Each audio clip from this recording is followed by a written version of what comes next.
आज हम लोगों का निकलना मुश्किल हो रहा है हिजाब पहनकर। अब मुझे लगता है उस सरकार को इस उत्तर प्रदेश में एंट्री करनी चाहिए जो महिलाओं को लेकर मजबूत हो, और जैसे ही महिलाओं के साथ छेड़छाड़ हो तुरंत कार्रवाई की जाए। तो आज अपने पैसों से ज्यादा, अपनी नौकरियों से ज्यादा, अपने रोजगार से ज्यादा अपने घर की बेटियों और माओ बहनों की इज्जत को महफूज रखने का कदम उठाइए। अगर आपके घर की माँ बहनों की बेटियों की इज्जत नहीं रही तो ऐसी दौलत हमारे कोई काम की नहीं है कि हम दबे कुचले नहीं हैं। हम बहुत बहादुर हैं, बहुत शक्तिशाली हैं। हम कब दुर्गा का रूप धारण कर ले, कब हम मरियम का रूप धारण कर ले, कब हम सीता का रूप धारण कर ले, ये आपको पता नहीं है। इसीलिए हमारी इज्जतों के साथ, हमारी पोशाक के साथ, हमारे हिजाब के साथ खिलवाड़ करना बंद कीजिए। सपा सरकार, अभी उनसे पूछा गया कि आप क्या कहना चाहते हैं हिजाब पर, तो कहने हैं सुनाई नहीं दे रहा।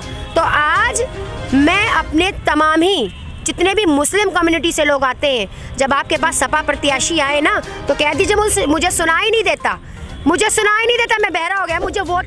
आपको वोट उस जगह करना है जहां पर आपकी बेटियों के लिए सुरक्षा हो सके, सही चीज़ें दिख सके। मुझे कोई भरोसा नहीं है सपा सरकार पर। अगर सपा सरकार आती है 2022 में तो मुझे नहीं लगता है कि ये महिलाओं को सुरक्षा दे पाएगी, क्योंकि पिछला डेटा इनका भाजपा से भी ज़्यादा खराब है। उत्तर प्रदेश में इस वक्त कोई लड़कियां महफूज नहीं है, और सपा सरकार आने के बाद वो तो बिल्कुल नहीं रहेंगी, क्योंकि भाजपा से ज़्यादा गंदा रिकॉर्ड महिलाओं के मामले में सपा सरकार का था। तो मेरे मुस्लिम भाई, मेरी मुस्लिम बहनें 10 बार सपा को वोट देने से पहले अपनी इज्जत का ख्याल करके सोच लेंगी, तब जाकर अपने साइकिल पर जाकर बटन दबाएंगी। टीवी 14 भारत में आपका स्वागत है। मैं असरार अहमद। टीवी 14 भारत की चुनावी यात्रा चल रही है उत्तर प्रदेश में। लगातार हम ज़िले घूम रहे हैं और लोगों की राय जान रहे हैं। इस वक्त हम मौजूद हैं लखनऊ के रूमी गेट के पास। ऐतिहासिक रूमी गेट है और हमारे साथ मौजूद हैं झांसी की रानी के नाम से मशहूर उज़्मा परवीन। हम इनसे जानने की कोशिश करेंगे कि ये MIM की टिकट से लड़ना चाह रही थी लेकिन इनका नामांकन खारिज हो गया, तो हम वजह भी जानेंगे और बहुत सारी बात करेंगे उत्तर प्रदेश के चुनाव को लेकर। सबसे पहले स्वागत है आपका टीवी 14 भारत में। जी शुक्रिया। ये बताइए कि आप MIM के कैंडिडेट बनी थी, आपने पर्चा दाखिल किया था, ऐसा क्या हो गया कि खारिज हो गया, आप नहीं लड़ रही हैं? देखिए, सब साजिश के तहत हुआ। मैंने बार बार कहा कि साजिश के तहत काम हुए हैं और नामांकन खारिज हुआ मेरा। मुझे टिकट मिला, ये मेरी खुशनसीबी है। लोगों को सालों साल लग जाते हैं, अपने जूते घिसते रहते हैं पर टिकट नहीं मिलता है, लोग दावेदारियाँ करते हैं। और मुझे टिकट मिला अल्हम्दुलिल्लाह, और फ्री में मिला, मुझसे कोई इसका चार्ज नहीं लिया गया और मैं फ्री में मुझे टिकट मिला। लेकिन अफसोस ये था कि लोगों की निगाहें मेरे ऊपर थी, क्योंकि सबको पता था 171 पश्चिम मेरा मजबूत है और अगर हम उस मैदान में उतरेंगे तो जीत के विजेता हम ही होंगे। और डर था, खौफ सता गया कुछ लोगों को, और उन्होंने अंदर से। ऐसा क्या हुआ कि आप एक वीडियो बनाई थी फेसबुक पे कि MIM में औरतों का सम्मान नहीं होता महिलाओं का, तो उसे बताइए। बिल्कुल बिल्कुल, मैं उन लड़कों से कहना चाहती हूँ, जो नौजवान लड़के हैं जिनको समझ नहीं है, वो इस तरह से मतलब बदतमीज़ी करने पर उतारू हो गए और बुरी बुरी बातें कहने लगे। बस मैंने एक इस्तीफ़ा ही तो दिया था, नौज़ बिल्ला अपने ईमान से तो नहीं फिर गई थी।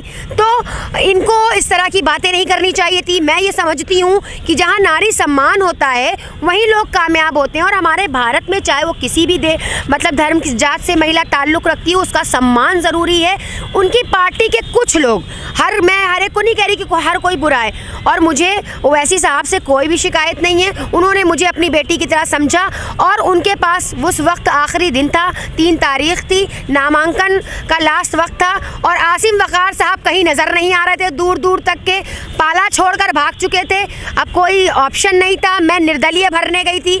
बस मेरे पास कॉल आई, मैंने बड़े होने के नाते उनका हुक्म माना और मैं इज़्ज़त करती हूँ उनकी काफ़ी, क्योंकि वो हमारे बड़े हैं। लेकिन अब मैं पार्टी में नहीं हूँ, मैं पार्टी से इस्तीफ़ा दे चुकी हूँ। तो ऐसा क्यों? क्योंकि पहले तो वहाँ उस सीट से आसिम वक़ार को बनाया गया था प्रत्याशी, उसके बाद उन्होंने ना लड़ने का फैसला लिया। क्या ऐसी वजह थी कि वो पार्टी छोड़कर या वो सीट छोड़ दी हो? देखिए, जब उनसे पत्रकारों ने कांटेक्ट करने की कोशिश करी, उनसे रब्ता करने की कोशिश करी, तो उन्होंने बताया कि ये मेरा निजी फैसला है। आप एक तो मैदान में आते हो, 171 पश्चिम विधानसभा में आकर लड़ते हो, लड़ने का ऐलान करते हो, अपने आप को प्रत्याशी बताते हो, ठीक है, ये पब्लिकली बात हो जाती है। जब नहीं लड़ते हो तो कहते मेरा निजी। कौन सा आपका निजी फैसला था जो आपको आखिरी डेट में 3 तारीख लखनऊ की आखिरी डेट थी नामांकन की, उसी दिन अपना आपने फैसला क्यों बदला? इस बात का जवाब आप लोगों को दीजिए, जनता को दीजिए, और MIM पार्टी के सभी लोगों को देना चाहिए उन्हें। आपने पार्टी से इस्तीफा दे दिया, अब आपका अगला कदम क्या होगा? किस पार्टी में जाएंगे आप? मेरा अगला कदम महिला की सुरक्षा के लिए होगा, जो कि आज हम लड़ रहे हैं। आज आप देख रहे हैं हिजाब पर कितने मुद्दे उठ रहे हैं। आज हम लोगों का निकलना मुश्किल हो रहा है हिजाब पहनकर। अब मुझे लगता है उस सरकार को इस उत्तर प्रदेश में एंट्री करनी चाहिए जो महिलाओं को लेकर मजबूत हो, और जैसे ही महिलाओं के साथ छेड़छाड़ हो तुरंत कार्रवाई की जाए। तो ऐसी सरकार हमारे उत्तर प्रदेश में आनी चाहिए। और मैं ये चाहती हूँ ये दो महिलाएं, अगर चाहे वो प्रियंका जी हो चाहे वो मायावती जी हो, ये महिलाओं को ही उत्तर प्रदेश के अंदर आना चाहिए, क्योंकि अभी हाल ही में लेकर महिलाओं को बहुत सी बदसलूकी हो चुकी है, चाहे वो भाजपा सरकार हो और सपा सरकार का तो आपको आंकड़ा पता ही है। लोग कह रहे हैं कि आप सपा में भी जा सकती हैं। अरे हम क्यों सपा में जाएंगे? पहले सपा सुरक्षा तो दे दे, पहले पिछला अपना डेटा उठाकर तो देखे कि उनके सरकार में कितने बलात्कार हुए हैं, कितने रेप हुए हैं, औरत को सुरक्षा कहाँ मिल रही है, औरत को सिक्योरिटी कहाँ मिल रही है। आज मैं अपने उन तमाम भाइयों से अपील करती हूँ जो ये कह रहे हैं कि आपके पास कोई ऑप्शन नहीं सपा के अलावा, क्योंकि सपा ही टक्कर में, तो मैं अपने तमाम कम्युनिटी के लोगों से कहती हूँ आप जिसको चाहेंगे उसको लाके टक्कर में खड़ा कर देंगे।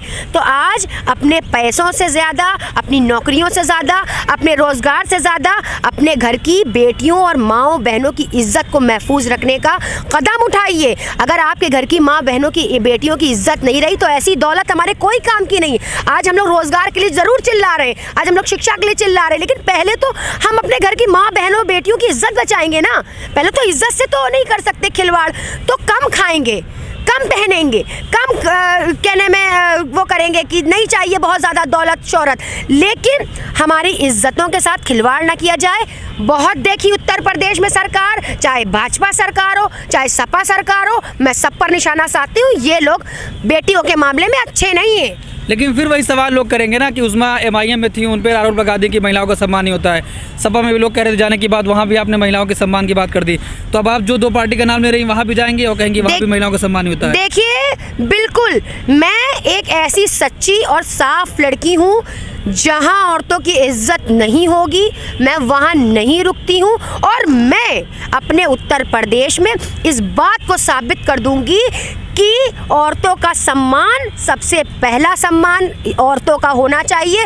बाद में कोई सियासत, कोई कुर्सी, कोई मंत्री बाद में हो, पहले आप एक, चाहे पिछड़ी से पिछड़ी महिला हो, चाहे वो कोई भी महिला हो, दलित हो, मुस्लिम हो, ब्राह्मण हो, किसी भी जाति से महिला आती हो, महिला का सम्मान ज़रूरी है। आपको ये नहीं पता कि एक मिसाल है कि हर कामयाब मर्द के पीछे एक औरत का हाथ होता है। आप औरत की इज्जत ही नहीं कर रहे हैं तो आप कामयाब कहाँ से हो जाएंगे?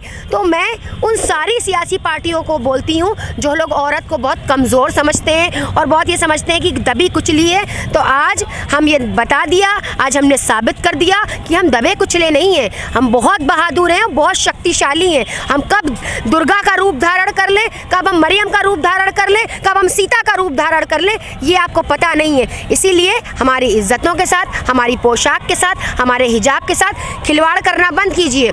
और हिजाब की बात आई तो हिजाब पर आप लोग क्या स्टैंड कर रही हैं? क्या कोई प्रोटेस्ट वगैरह आप ऑर्गेनाइज कर रही हैं? बिल्कुल, 4 दिन से अभी हम लोग 4-5 घंटे का प्रोटेस्ट कर रहे हैं आज 4 दिन से, ताकि हमारी बात वहाँ तक पहुँच सके और जो हिजाब के मामले में कल इंशाल्लाह फैसला आना है वो हमारे हक़ में आए। और हम लोग इरादा बना रहे हैं कि अगर हमारे हक़ में फ़ैसला आता है तो बहुत अच्छी बात है, और अगर इस फैसले को कहीं और रुख दिया जाता है तो एक हिंदुस्तान में बड़ा प्रोटेस्ट होगा इंशाल्लाह, और मैं भी उसमें हिस्सा लूँगी, मैं ये कह चुकी हूँ। और मैं एक संदेश आपके टीवी चैनल से एक और देना चाहती हूँ इस माध्यम से कि सपा सरकार, अभी उनसे पूछा गया कि आप क्या कहना चाहते हैं हिजाब पर, तो कहने हैं सुनाई नहीं दे रहा।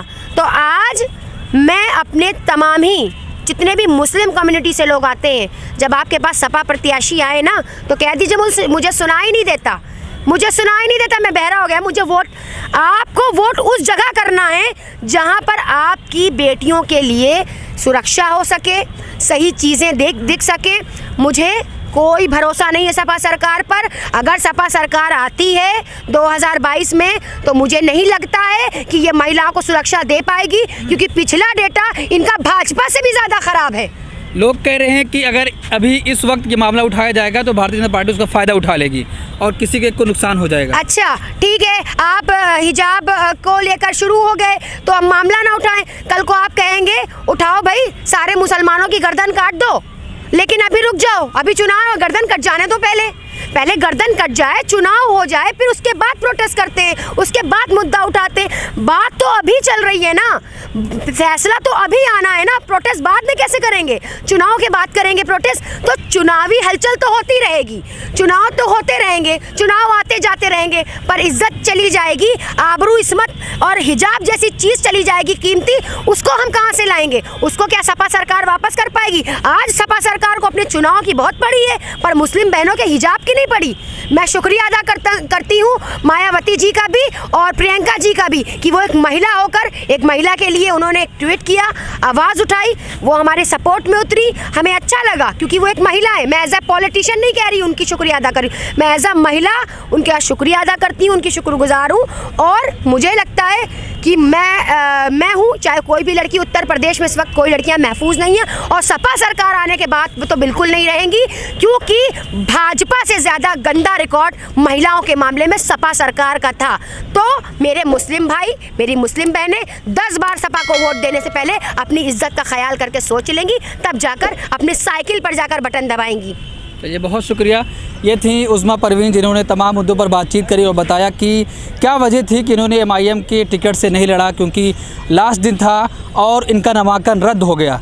तो नामांकन रद्द होने की वजह से ये चुनाव नहीं लड़ पाई और अब पार्टी से भी इस्तीफ़ा दे चुकी हैं और कह रही हैं कि ऐसी पार्टी में जाऊंगी जहां पर महिलाओं का सम्मान होगा, क्योंकि लगातार सभी पार्टियों में महिलाओं के साथ सम्मान नहीं होता, अच्छा व्यवहार नहीं किया जाता है। तो अब इसके बाद हमारा अगला स्टेप नहीं होगा कि जहां पर महिलाओं का सम्मान होगा उसी पार्टी को ज्वाइन करूँगी।